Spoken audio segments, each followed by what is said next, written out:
রক্ত দিতে সকাল থেকে বার্ন ইনস্টিটিউটে মানুষের ঢল। এদিকে হতাহতের তথ্য গোপন করার দাবি সঠিক নয় বলছেন সহকারী প্রেস সচিব। এবং সর্বশেষ জানাবো ডক্টর ইউনূসের ৩-০ তত্ত্ব ও বাস্তবতা। শুনছিলেন সংবাদ শিরোনাম, এবারে বিস্তারিত। রক্ত দিতে সকাল থেকে বার্ন ইনস্টিটিউটে মানুষের ঢল। বিমান বিধ্বস্তে আহতদের রক্ত দিতে সকাল থেকে জাতীয় বার্ন ও প্লাস্টিক সার্জারি ইনস্টিটিউটে ভিড় জমাচ্ছেন সাধারণ মানুষ, শিক্ষার্থী সহ বিভিন্ন বয়স ও পেশার নারী পুরুষ দেশের নানা প্রান্ত থেকে এসে দাঁড়িয়েছেন রক্তদানের লাইনে। সকাল 9:45টার দিকে জাতীয় বার্ন ও প্লাস্টিক সার্জারি ইনস্টিটিউটে গিয়ে এমন চিত্র দেখা যায়। সরেজমিনে দেখা যায় ইনস্টিটিউট প্রাঙ্গণে রোভার স্কাউট ও রেড ক্রিসেন্টের সদস্যরা রক্তদাতাদের নাম ও মোবাইল নম্বর সংগ্রহ করেছেন। তারা গেছে ঢাকার বাইরে থেকে যারা রক্ত দিতে এসেছেন তাদের বেশিরভাগেরই রক্তের গ্রুপ নেগেটিভ গ্রুপে রক্তের সংকট থাকায় নিজ তাগিদে তারা ঢাকায় ছুটে এসেছে বলে জানিয়েছেন। রোভার স্কাউটের সদস্য মোহাম্মদ হাসান বলেন, আমরা এখন নাম এন্ট্রি করছি। 8ম তলা থেকে সংকেত এলে একে একে ব্লাড নেওয়া হবে। 1 ঘন্টার মধ্যে বুথ প্রস্তুত হবে। মৌলভীবাজার থেকে ঢাকায় ছুটে এসেছেন খালেদ আহমেদ নামে এক ডেইরি ব্যবসায়ী। তিনি বলেন, আমার রক্তের গ্রুপ ও নেগেটিভ, শুনলাম এই গ্রুপে রক্ত বেশি দরকার, তাই দেরি না করে চলে এসেছি। শিশুগুলো যেন সুস্থ হয়ে ওঠে এই প্রার্থনায় রক্ত দিতে এসেছি। হতাহতের তথ্য গোপন করার দাবি সঠিক নয় বলছেন সহকারী প্রেস সচিব। উত্তরের মাইলস্টোন স্কুল অ্যান্ড কলেজে মর্মান্তিক দুর্ঘটনায় হতাহতের তথ্য গোপন করা হয়েছে বলে বিভিন্ন মহল থেকে দাবি করে অপপ্রচার চালানো হচ্ছে, এ দাবি সঠিক নয়। এই মর্মান্তিক ঘটনায় আহত নিহতদের সম্পূর্ণ ও নির্ভুল তালিকা প্রকাশের জন্য বাংলাদেশ সরকার, সেনাবাহিনী, প্রশাসন, বিদ্যালয় কর্তৃপক্ষ ও হাসপাতাল কর্তৃপক্ষ একযোগে কাজ করছে।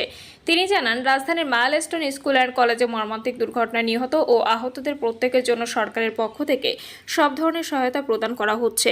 নিহতদের প্রত্যেকের নাম, পরিচয় যাচাই ও তালিকা করা হচ্ছে। যেসব মরদেহ শনাক্ত করা যাচ্ছে না সেগুলো ডিএনএ টেস্টের মাধ্যমে শনাক্ত করা হচ্ছে। এর পাশাপাশি ঢাকার কয়েকটি হাসপাতালে এই ঘটনায় আহতদের সুচিকিৎসার সর্বোচ্চ ব্যবস্থা নেওয়া হয়েছে।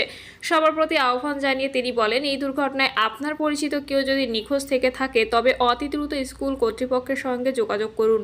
সেখানে একটি কন্ট্রোল রুম বসানো হচ্ছে। এর পাশাপাশি এখনও কেউ নিখোঁজ রয়েছে কিনা তা বিদ্যালয়ের রেজিস্ট্রি খাতা ও অন্যান্য নথি থেকে যাচাই করে দেখা হচ্ছে।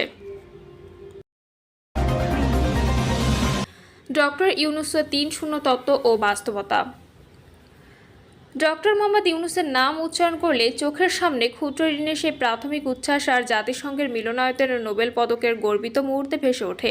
একই সঙ্গে ভেসে ওঠে বিতর্ক, দোলাচল, প্রশংসার সঙ্গে সঙ্গে সন্দেহের টুকরো ছায়া।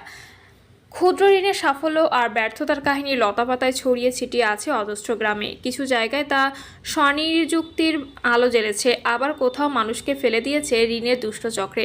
আজ যখন তিনি বাংলাদেশের সর্বোচ্চ রাষ্ট্রীয় ক্ষমতার মঞ্চে তার নতুন স্বপ্ন 3-0 দারিদ্র্য, বেকার ও কার্বন নির্গমনকে শূন্যে নামিয়ে আনা দেশের নীতি ও আন্তর্জাতিক আলোচনা মঞ্চ এ জায়গা করে নিয়েছে, কিন্তু এই বিপুল আকাঙ্ক্ষার অভীষ্টে পৌঁছাতে গেলে প্রশ্নগুলো সমান জোরে ধাক্কা দেয়। এটা কি উদার মানবিকতার বাস্তব নকশা, নাকি এক ধরনের মদের ইউটোপিয়া যার নেপথ্যে রাজনৈতিক জনপ্রিয়তা আর বৈশ্বিক ইমেজ পলিশের কৌশল লুকিয়ে আছে? দারিদ্র্য শূন্যের কথা বলতে গেলে প্রথমেই চোখে পড়ে সেই আশ্চর্য পরিসংখ্যান। বিশ্বব্যাংকের হিসাবে 1990 থেকে 2019 সালে চরম দারিদ্র্যের হার 36% থেকে কমে দাঁড়িয়েছে প্রায় 9%। যারা পেছনে চীনের শিল্পায়ন ও দক্ষিণ এশিয়ার শ্রম বাজারের ভূমিকা রেখেছে। কিন্তু একই গ্রাফে দেখা যায় বৈষম্যের ফারাকটা একই সময় ফেঁপেছে। ওয়ার্ল্ড ইনকুয়ালিটি ল্যাবের সাম্প্রতিক রিপোর্ট বলে ধনী দরিদ্রের আয়ের ব্যবধান এখনও ঊর্ধ্বমুখী। ইউনূসের ক্ষুদ্র ঋণ মডেল গ্রামীণ নারীদের হাতে সীমিত পুঁজি তুলে দিলেও ঋণের সুদ আর প্রশিক্ষণের অভাব, বাজার সুবিধার সংকট অনেক ক্ষেত্রেই লাভকে খেয়ে ফেলেছে। ভারতের অন্ধ্রপ্রদেশে 2010 সালে সুদের কিস্তি শোধে ব্যর্থ হয়ে ধারাবাহিক আত্মহত্যার ঘটনা বড়সড় প্রশ্ন তুলে দিয়েছিল। ক্ষুদ্র ঋণ কি দারিদ্র্য দূর করছে, নাকি নতুন ধার দেনার দানব সৃষ্টি করেছে? বাংলাদেশের একাধিক এনজিও মাঠ পর্যায়ে গ্রামের সহজ সরল মানুষকে চাপে ফেলেছে। পূর্ব শর্ত পূরণে ব্যর্থ হলে দেনার দায়ে গবাদি পশু পর্যন্ত বাজেয়াপ্ত হয়েছে। সুতরাং দারিদ্র্য শূন্যের সোনালী সোপান তৈরির আগে ঋণ প্রাপ্তির পাশাপাশি ন্যায্য বাজার দর, দক্ষতা, প্রশিক্ষণ, সামাজিক নিরাপত্তা, এই সমন্বিত অবকাঠামো গড়ে তোলা জরুরি, নইলে শূন্য শব্দটা পোস্টারে চকচক করবে, বাস্তবের মাটিতে বসন্ত নয় বরং হতাশা ধূলিঝড়ি ছড়াবে। তারপর আসে বেকারত্ব শূন্যের প্রশ্ন, যেখানে ইউনূসের পপুলার মন্ত্র সবাই উদ্যোক্তা শুনতে যতই অনুপ্রেরণাময় হোক, বাস্তবে তা অনেকের কাছেই গোলাপি কাচের চশমা পরে ভবিষ্যৎ দেখার শামিল। গ্লোবাল এমপ্লয়মেন্ট ট্রেন্ডস এর তথ্য বলছে, কোভিড পরবর্তী বিশ্বে অন্তত 17 কোটি মানুষ স্থায়ী আয়হীন নন ফর্মাল খাত নির্ভর জীবিকা খুঁজছে। এর মধ্যে অনেকে মাঝবয়সী, প্রযুক্তি অজ্ঞ বা স্বল্প প্রশিক্ষিত। উদ্যোক্তা হওয়া ঝুঁকি নেওয়ার অর্থ তাদের কাছে পেটে ভাতের শেষ মুঠোটুকু বাজি ধরা। এন্টারপ্রেনারশিপ পরামর্শদাতা রবার্ট রাইক সাবধান করেছেন, প্রত্যেককে উদ্যোক্তা বানানোর স্বপ্নে যে ঝুঁকির সন্তোলন লাগে তা নেই উন্নয়নশীল দেশের সিংহভাগ মানুষের ঝুলিতে। ধরা যাক, বাংলাদেশে প্রতি বছর কর্মবাজারে যুক্ত হয় প্রায় 22 লাখ তরুণ, তার মধ্যে কারিগরি তথা ভোকেশনাল শিক্ষা প্রায় সর্বোচ্চ 20%। অবশিষ্ট 80% যদি স্বনিযুক্ত করতে চায়, তবে শুধু ক্ষুদ্র ঋণ নয়, লাগবে আধুনিক সরঞ্জাম, মার্কেট লিঙ্ক, বিপণন, প্রশিক্ষণ, ডিজিটাল স্কিল, ই-কমার্স প্ল্যাটফর্ম। এগুলোর কোনোটিই এখনও গণহারে সহজলভ্য নয়। উপরন্তু প্রযুক্তিগত অটোমেশন বিপুল হারে রুটিন কাজ হারিয়ে দিচ্ছে। 2024 সালে ওয়ার্ল্ড ইকোনমিক ফোরামের রিপোর্ট বলছে, জেনারেটিভ এআই অন্তত 8 কোটি চাকরি পুনর্গঠন বা বিলুপ্তির ঝুঁকিতে ফেলে দিয়েছে। এই বাস্তবতায় বেকারত্ব শূন্য উচ্চারণ করতে হলে রাষ্ট্রকে কেবল তথ্য প্রচার নয়, শিল্প পুনর্গঠন, উচ্চ মূল্যভিত্তিক কৃষি, গ্রিন টেক, তথ্য প্রযুক্তি, আর্টিফিশিয়াল ইন্টেলিজেন্স, গণপ্রশিক্ষণের সম্পূর্ণ ইকোসিস্টেম দাঁড় করাতে হবে। তাহলে উদ্যোক্তার স্বপ্ন হবে নদীর বালুচরের ঘর, দৃষ্টিনন্দন হলেও প্রথম জোয়ারেই বিলীন।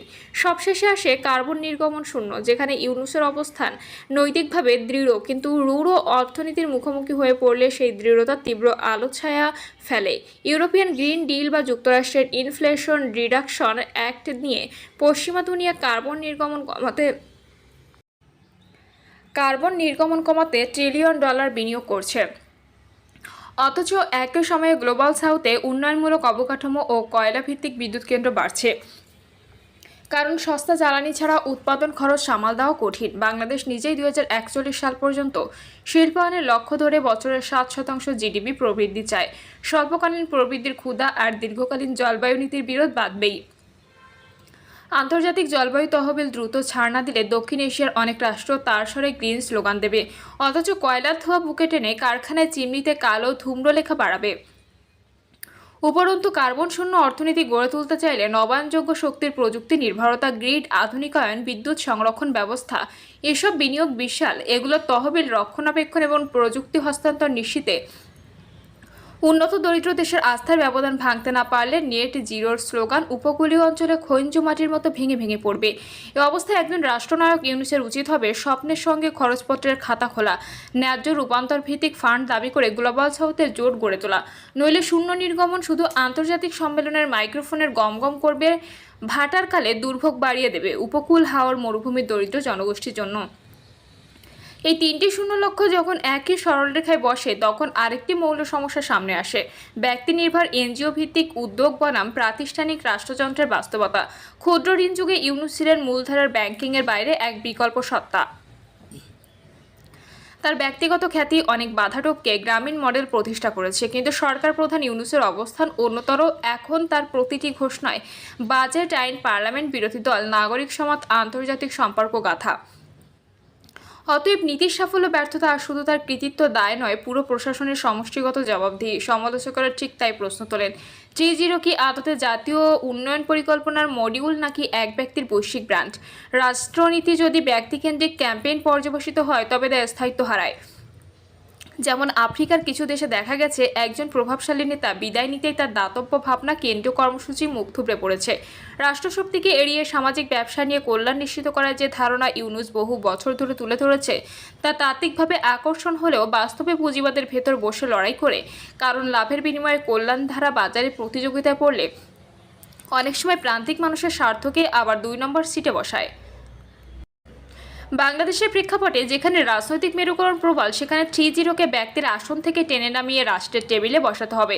সংসদীয় পর্যালোচনা, সুশাসন সূচক, বার্ষিক লক্ষ্যমাত্রা, এগুলো দিয়ে জবাবদিহি নিশ্চিত হলে তবেই দশকব্যাপী প্রকল্পের ধারাবাহিকতা থাকবে।